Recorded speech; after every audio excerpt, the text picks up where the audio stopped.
pessoal, sejam bem-vindos ao nosso 10º programa do canal Programa Depois da Vírgula. Hoje vamos falar um pouquinho sobre dados que não aparecem de forma muito clara, são silenciosos, mas são importantes. A gente chama isso de contrapontos das notícias econômicas aqui no Brasil. Quero aproveitar para agradecer todos aqueles que estão clicando no nosso canal, lá no Programa Depois da Vírgula, e fazendo suas inscrições para acompanhar esses programas que estamos colocando no ar. Esse 10º programa, como já acabei de dizer, vai contextualizar um pouquinho os dados, né? Os primeiros resultados, podemos dizer assim, da política econômica. Podemos até colocar dentro desse conjunto de informações a taxa de desemprego que houve, embora não tenha sido o suficiente ainda para dar um sinal claro de mudança de tendência, mas é sem dúvida que é melhor você ter uma redução na taxa de desemprego do que não ter nada. Enfim, essa é a nossa primeira discussão do dia de hoje. Então, mais uma vez, obrigado a vocês que nos acompanham. A taxa de desemprego apresentada pelo IBGE agora, no trimestre 2018-19, comparado a 2018, ou seja, no trimestre de 2019, outubro, comparado a trimestre de 2018, outubro, ela apresentou um recuo na casa de 0,6%, que dá uma redução aí de 550 mil trabalhadores que tecnicamente estariam voltando ao mercado de trabalho, né? A taxa de desemprego apresentada pelo IBGE foi de 11,7%.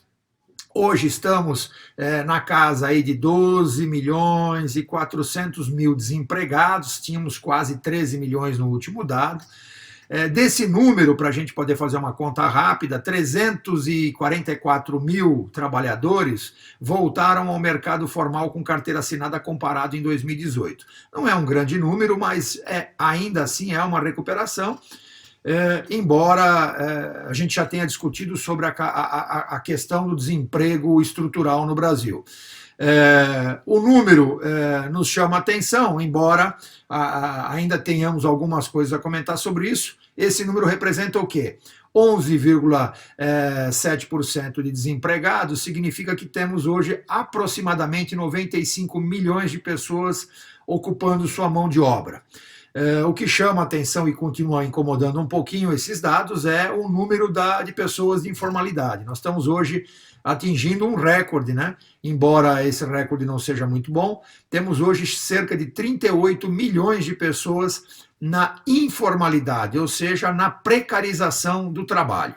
Eu acho que esses são os dados que a gente tinha que comentar, embora, volto a repetir, sejam dados positivos, porque há uma certa redução no desemprego, ainda muito lento, e aí já pode se colocar na conta da política monetária, da política econômica. Já dá para colocar isso na conta do novo governo, ou seja, das decisões que a gente está acompanhando, né? Seja ela do plano, obviamente, da reforma previdenciária, da reforma tributária que está a caminho, que tem coisas boas e coisas absurdas, como sempre, e também a questão aí tão discutida da alta do dólar, que também está aí dentro dessa lógica ou dentro dessa esteira silenciosa da política monetária.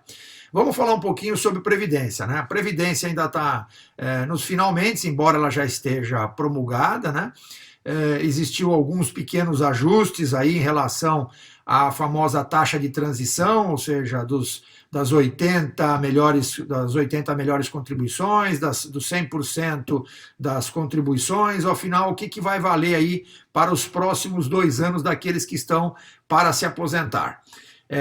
Esse ajuste foi a favor do previdenciário, ou seja, daquele que vai do futuro pensionista, né?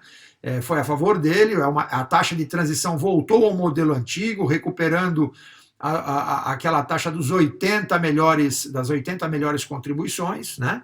E não das 100 como havia essa proposta. Isso melhora um pouquinho para essa turma que está em transição agora, dos próximos 2 anos para se aposentar, melhora um pouco o salário que ele deve oferir aí nos próximos 2 anos, se, obviamente, se aposentar dentro das regras vigentes. Seja, obviamente, pelo fator previdenciário, ou seja, por tempo de contribuição, enfim.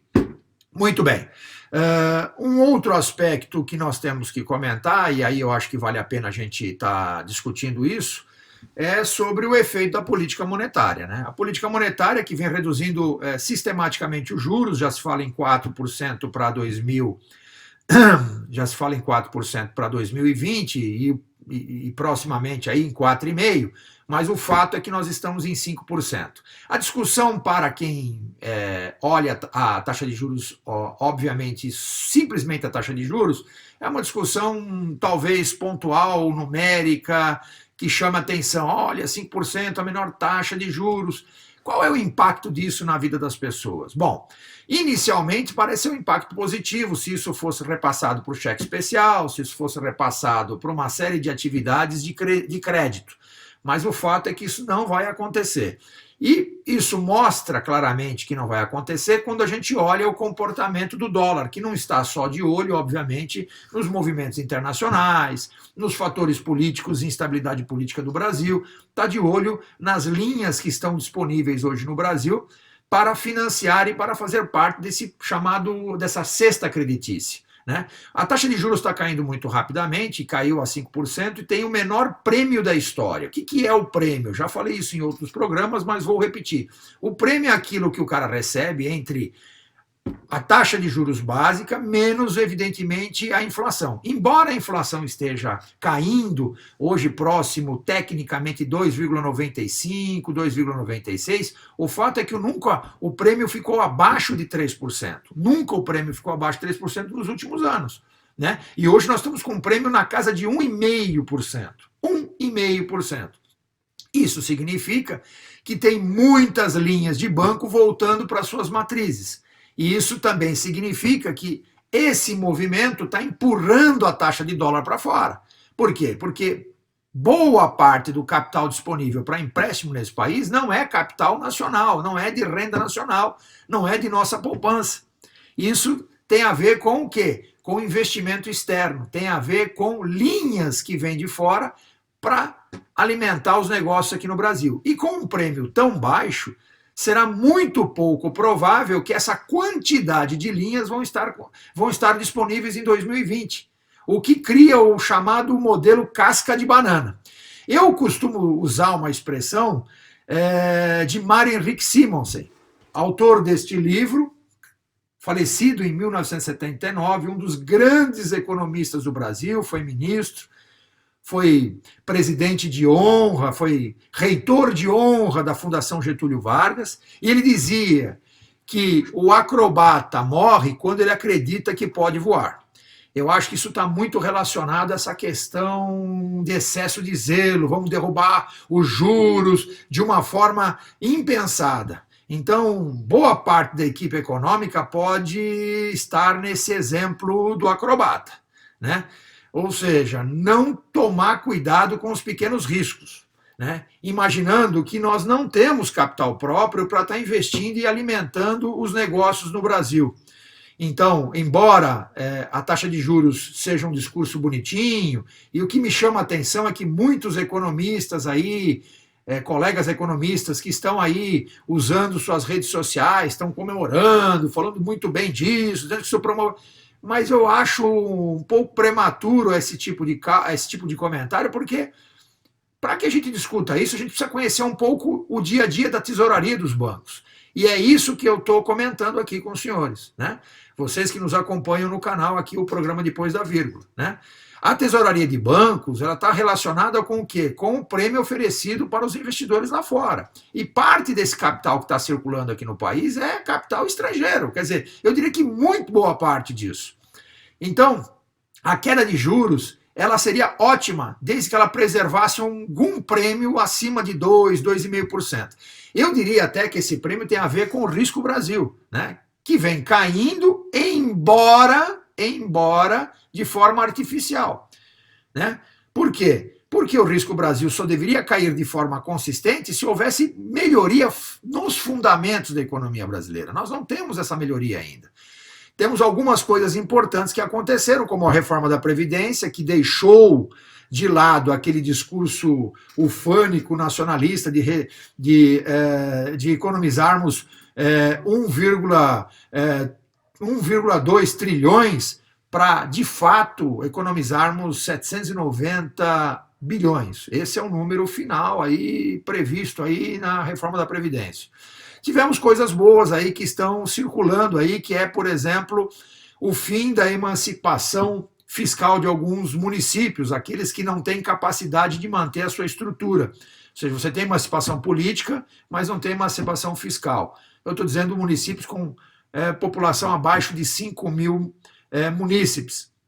Né? Isso faria com que nós tivéssemos um enxugamento dessa máquina, sobremaneira, obviamente, uma economia de dinheiro público, e essa é, sem dúvida, uma decisão, uma sugestão e uma proposta muito interessante, mas que vai encontrar mais enormes dificuldades, porque o ano que vem temos eleições municipais. E aí, com eleições municipais, está difícil você convencer o Congresso de dar uma canetada a favor dessa reforma tributária. Mas não esqueçamos que essa é uma importante reforma, essa é uma importante proposta, e eu diria que de bom tamanho para nós começarmos a resolver alguns problemas que vão se alongando em relação à estrutura e à emancipação de alguns municípios. Essa é uma coisa que a gente deve levar em consideração. Por quê? Embora estejamos criticando aqui as políticas econômicas, essa inclusive que alguém vai dizer assim para mim: pô, professor, mas o senhor então é rentista, o senhor é a favor do rentismo? Não, não sou a favor do rentismo, eu sou a favor do esclarecimento e de nós entendermos com quem nós estamos lidando. Se nós não estamos entendendo com quem nós estamos lidando, nós estamos fazendo bravata. Né? Não adianta ministro ficar fazendo discursinho político, principalmente o nosso ministro Paulo Guedes, que pode estar entrando, e ele que é um homem de mercado, ele que é um cara responsável para chamar a atenção dos técnicos aí e da área política do governo, tomar cuidado com o princípio do acrobata, aquele que de tão hábil parece estar, acredita que voa. É bom ele tomar cuidado com isso, ele que é um homem de mercado. Então, esse discurso ufânico sobre taxa de juros, e agora temos algumas pedrinhas no caminho, pegando gancho aí sobre a reforma tributária, sobre tributação sobre dividendos, outras coisas meio complexas aqui. Né? Enfim, temos aí alguns comentários ainda a consolidarmos nos próximos programas, mas o que temos para o momento e o que falamos hoje aqui é contextualizações sobre política econômica, que já tem na sua conta alguns resultados da taxa de desemprego, resultados finais que a gente conseguiu em relação à reforma previdenciária, que não foi aquele, embora seja uma boa notícia, e não menos importante, por que o dólar está subindo? Muita gente acha que o dólar sobe por conta de fundamentos internacionais, confusão entre China e Estados Unidos, discussão aqui sobre Argentina, sobre derrota da centro-direita, embora a centro-direita tenha vencido no Uruguai, mas aqui no Brasil o que está pegando chama-se linha. As linhas estão indo embora, há uma redução, eu entendo, significativa da quantidade de linhas disponíveis para o financiamento das atividades comerciais. Esse prêmio não sustenta o desejo de muitos investidores lá de fora, e o recente tabelamento em bancos federais do cheque especial mostra que de discurso liberal, só o discurso.